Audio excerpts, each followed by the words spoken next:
Hey guys, welcome back to Liz Viz. I'm super excited because I have another special guest with me, Liz Vasquez. We're going to be talking today about relationships. So if you want to know more about that topic, just keep watching. So Liz, we want to know more about you. So tell us about yourself. I have 2 kids. My husband is a pastor, so I guess that makes me a pastor's wife, but I'm also a pastor too. Yeah. I homeschool my kids, and I've been married for 8 years. I almost forgot. 8 years. 8 years. And how did you guys meet? We met at church. So you guys need to go to church. You need good people at church. Yeah, to find your way and you need to go to church. No, we met at a church event 10 years ago. Yeah.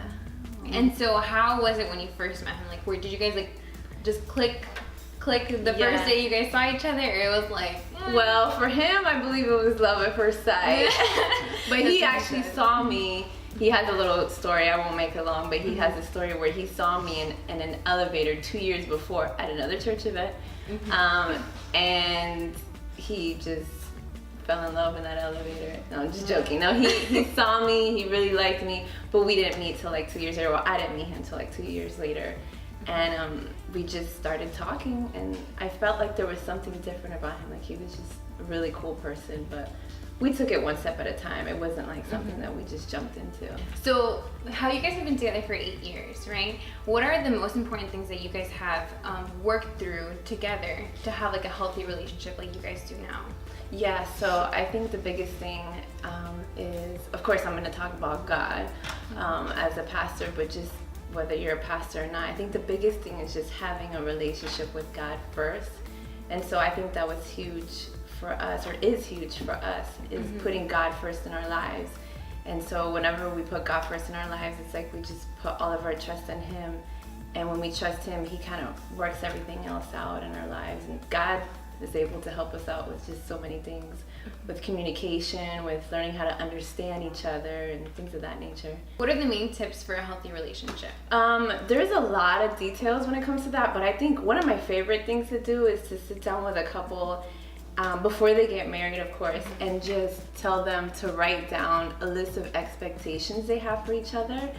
And so, because sometimes we don't voice those things to each other, we just assume that our spouse, like I assumed that he was going to do a lot of things that my dad does for my mom, but I can't just assume that. I have to write it out. So we kind of wrote down a list of expectations that we have for each other, because every relationship is different, and be able to express that to each other and then talk about it, because we wrote it out. You can't just assume that the person's going to say, yeah, I'm cool with all those things that you mentioned. So we actually sit down. I think one of the biggest things that my husband and I have realized is relationship is all about give and take, compromise. It's not always about taking. It's a lot about giving as well. So, you know, for example, I would tell him, hey, I want you to fix things in the house that are broken, you know? And I want you to do it right away. And he's like, well, I will fix things in the house that are broken, you just gotta give me time, because I'm not a contractor, so I gotta figure it out. So little things like that, I mean, that's just something little, you know? And just learning how to have patience with each other, because nobody's perfect. So I get upset at him when he just take out the garbage sometimes, but it's okay because he works on that. So understanding with the other person that they're not perfect, and you give them grace and patience to just better themselves, and not just for him, because I can't just say, oh, he had things in his life that he needed to fix, but for me too. Like, I was brought up a certain way where my dad taught me how to be super independent and to just, you know, make your own money and live for yourself. And then when I got married, you don't I had need somebody else. Exactly that. I don't need anybody else in my life, and I had to learn it's not like that. Like, I had to learn that I had to submit to my husband, because the Bible talks about that too, and I had a really hard time with that. So I had to learn how to submit to my husband, and to not always argue everything and make everything about me and my side, but try to understand him. So for those people that are still looking for somebody, you know, in their future, what are some things to look for a potential person? Like, I think the most important thing to look for is someone who has like the same beliefs as you do. So if you believe in God, the Bible talks about that specifically. It says don't be unequally yoked. So right off the bat, you know, if you're someone who believes and what God says in the Bible, and the other person doesn't, you're already gonna have disagreements and arguments there. On top of the other disagreements you have whenever you get married, like things like making the bed and taking the garbage.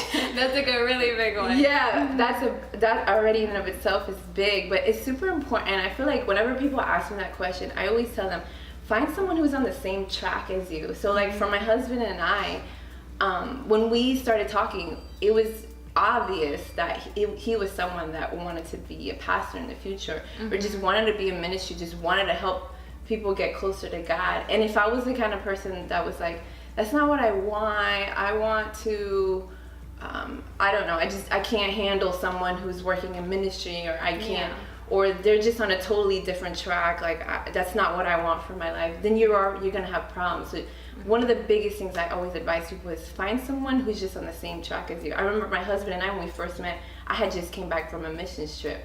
And so I was all about missions and just helping people. And so if he was the kind of person that was like, I'm not with you just going somewhere to a different country on a trip, you gotta think about those things. Those can sometimes be red flags. And another tip I would give is don't just go out on a date with somebody alone. Go out with them around other people to see how they interact with other people. As a friend. Yes. More first than exactly. like just as a potential partner. Exactly. And you don't want to prematurely, jump into anything. You want to just be friends. Like if you and I were hanging out just to get to know each other as friends, to treat the guy the same way, just go out as friends. And that way you could see like how they interact with other people, not just around you, to see the kind of person they are. And another big one is get around them and their family and see how the guy treats his mom. That's huge. Like, how does he treat his mom? Because if you see that he treats his mom good, 9 times out of 10 he's going to treat you good. Or just the way he interacts with her is most likely the way he's going to be interacting with you. And so that was obvious whenever my husband saw the way I interacted with my dad, because my dad and I are just very argumentative. Like that's the way he taught me how to be. So when we got married, I kept arguing with him, and he's like, at least he went into the marriage knowing that. Yeah. So sometimes he would be like, all right, this relationship, we're not gonna be arguing like you do with your. That was just the way, healthy arguing. But my dad loved to argue, and so that was the thing that we did. But yeah, just watching how they act with their parents and around their friends and other people. Just how are they around other people, not just alone with them. Just with you, because they always show you their best face with you. And I know like a lot of like young people especially, like they go out with a guy and then they're like, you know what, this is the perfect guy, like he's so nice to me, he buys my food, he does this and that, but it's like, well, he has an interest in you, that's why. But unless you know them outside of that circle of like them just being interested in you, that's when you really, like how you say, like you find out who they really are, like the core person that they are.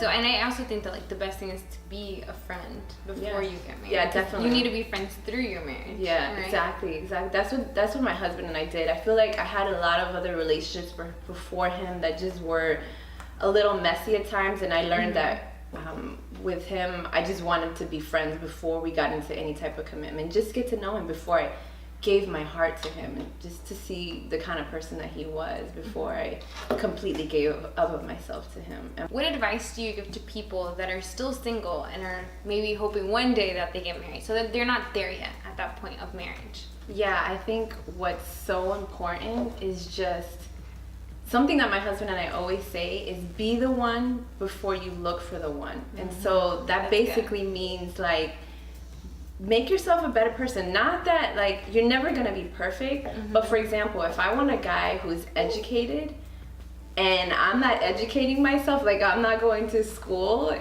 that's not gonna make sense. If I want a guy who, because some girls are like, I want a rich guy, let's say for example, but then they don't even know how to budget their own money. It's like the guy who has money is gonna say, well, you don't even have all that together. It's just things like that. Like and then another thing is seek God. And so whenever a big thing that my husband and I always say is that seek God and follow the path that he has for you, and don't always be so worried about like, oh, is he the one, or is he the one, or is he the one? Just do what you gotta do. Just follow God's plan for your life, and it's just gonna happen. Like, I swore that I was gonna meet my husband on a mission trip in Africa somewhere or something like that, because it was so that was so ingrained in my mind. And I did meet him at like a church event, and so it's like, it's just do that. Like be the one before you try to look for the one. Going off of that, and like, you know, waiting and like becoming the one, what do you think about purity while you're single? Yeah, I think that's a big deal. My husband and I have counseled with a few couples sometimes that maybe they're in a relationship and their passions go out of control and they get involved. You know, it happens to people sometimes. And so what ends up happening though, I've noticed every time we counsel with a couple like that, they've come to us because their relationship is falling apart. And the reason why is because there's just something that happens when you get sexually active with someone, even if it's not full sex, just being real, all the other things besides it, like there's just, the Bible talks about whenever you become sexually active with someone else, it's like you become one. And back in the day, in the Bible times, it wasn't when you signed the marriage paperwork that you became one. It was when you had sex or did anything of that nature. So when you become one prematurely, it's like things just get really chaotic, because in the back of your mind, especially when you have a relationship with God, you feel like you cheated on God. And so, or that the other person cheated on God with you. So you start having trust issues, and just the relationship gets really messy. And so it's something that's supposed to be saved from marriage. And so you could trust each other when you're doing it in the realms of marriage because God honors that. But whenever you do it before then, the relationship just gets really messy. So it's just, I guess for me, the biggest thing would be just understand that if those things start happening prematurely, then you might sort of mess up the relationship in that sense, not be able to trust each other. You notice couples start arguing more.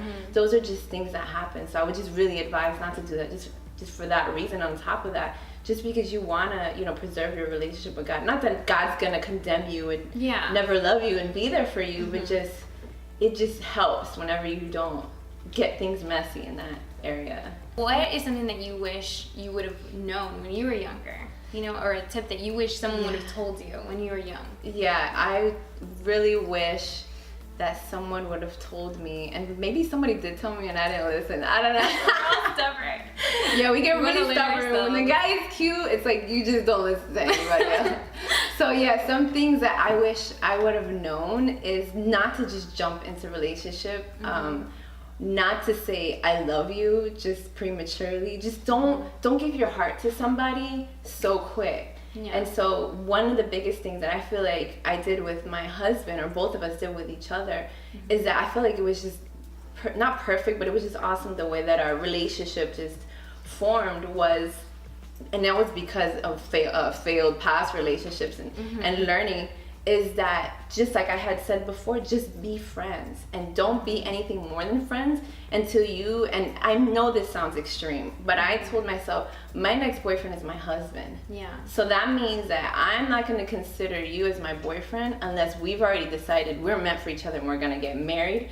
And you're my boyfriend just because it's not the time right now for us to walk down the aisle. But my next boyfriend is my husband. And that's because I'm not going to give my heart to somebody until I know he's the one that deserves for me to give my heart to. Because it's just media and movies and everything. It's like they go on their first date and they're telling each other they're in love. And it's like you think that that's the way it's supposed to be. But it's just, in my opinion, it's like, why give your heart to somebody that in the end you're not going to be with? Because your heart's going to be broken. So in order to just not, to just not have your heart broken, just make sure that that person is the person for you before you just give your heart to them, because then it's hard to get it back. It's really hard, and you're crying. I remember so many times I would cry. Why does this keep happening to me? And it's because I just gave my heart to the guy without even knowing, and then the way I would think about it to stop myself from prematurely giving my heart to somebody is this a guy I'm gonna marry? Because if I'm hugging him and kissing him, I'm hugging and kissing somebody else's husband. Because eventually he's gonna get married to somebody else. So it's like, that's kind of weird. So in my mind, that's kind of what stopped me from trying to, jump into a relationship with somebody. Like, I need to be sure before I give you my heart. I think we all can learn a lot from what you said, and like just even if you're in a relationship, if you're not in a relationship, just things that if you want to have a good, healthy relationship, especially if you want God in the center of it, just like things that you should do. So thank you so much, Liz, for being a part of this, and I hope you guys enjoyed this video. So don't forget to like and subscribe, and I'll see you guys next time. Bye.